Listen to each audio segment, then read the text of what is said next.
Tinha um fusível Mauser para cada 2 soldados.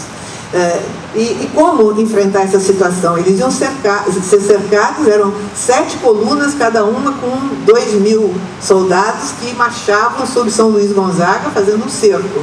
Tem até mapa aí no livro, vocês poderão ver. Qual seria a saída? A única saída era driblar. E foi justamente essa tática de driblar.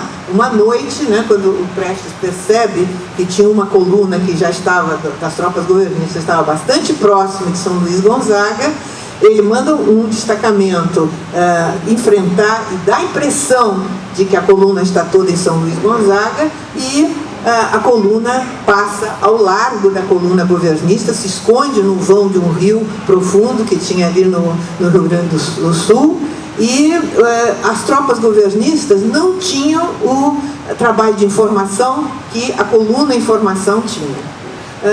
Como assim? A coluna era formada por pequenos grupos que se chamavam potreadas, uma palavra que vinha lá do Rio Grande do Sul, de potro, cavalo jovem. Então as potreadas eram grupos assim, de 5, 6 combatentes que se destacavam do grosso da coluna e iam procurar o quê? Alimento para a coluna, carne principalmente, né? Gado para ser carneado, cavalos para montaria e o mais importante de tudo, informações sobre a geografia, que essa informação era fundamental para os comandantes da coluna traçarem os mapas, porque na época, né, a cartografia no Brasil ainda estava muito atrasada, não havia mapas detalhados da região por onde eles estavam passando, e trazer informações sobre o movimento do inimigo.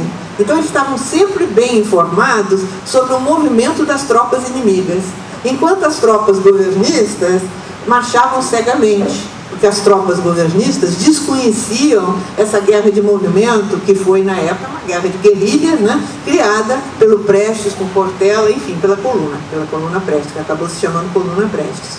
E as tropas governistas tinham sido instruídas por uma missão militar francesa, em que era posta em prática a chamada estratégia da guerra de posição, que era cópia do modelo europeu lá da Primeira Guerra Mundial.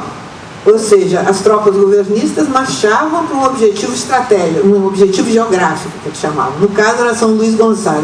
Marchavam cegamente, sem saber o que estava acontecendo pelos flancos, enquanto a coluna estava informada de quais colunas marchavam, por onde marchavam, quando deveriam chegar. Com todas essas informações que as potreadas traziam para o comando da coluna.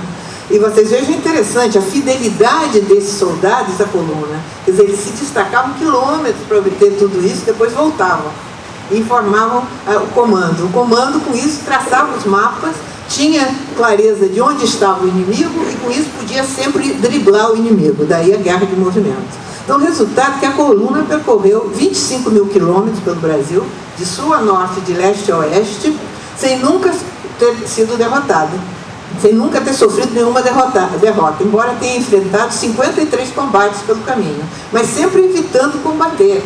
A ideia era qual? Poder marchar sobre o Rio de Janeiro para depor o Arthur Bernardes. Essa era a ideia, que era o presidente da época. Não conseguiram fazer isso porque não conseguiram armamento suficiente, nem, enfim, condições, né, elementos para realmente poder marchar sobre o Rio de Janeiro.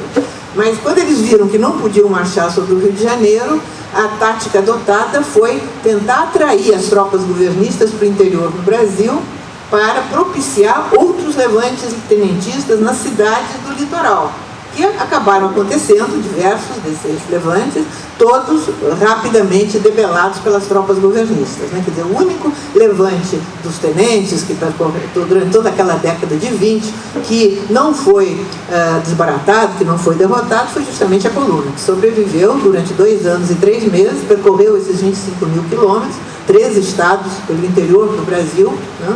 E nesse percurso pretendia, né, que as tropas governistas vindo para o interior para persegui-los, seria possível ser vitoriosos esses levantes no litoral, mas isso não aconteceu. Então a coluna saiu do Brasil invicta, tanto que na época ela ficou conhecida também como coluna invicta, porque não sofreu nenhuma derrota, embora tenha sido o tempo todo perseguido, não só pelas tropas do exército, mas principalmente, mais ainda, pelas tropas das polícias militares de todos os estados, que foram mobilizadas para isso, pelo governo federal, e os que deram mais trabalho à coluna, que eram, né, os capangas dos coronéis do Nordeste, de Horácio de Matos, Franklin de Albuquerque. Esses estavam acostumados a essa guerra de movimento, a andar a cavalo, a se embrenhar no mato, porque o exército não estava preparado para isso. Então tem muitas cenas interessantes, né, que a coluna abria picada e ia a pé, grande parte da coluna não foi feita nem a cavalo, a pé.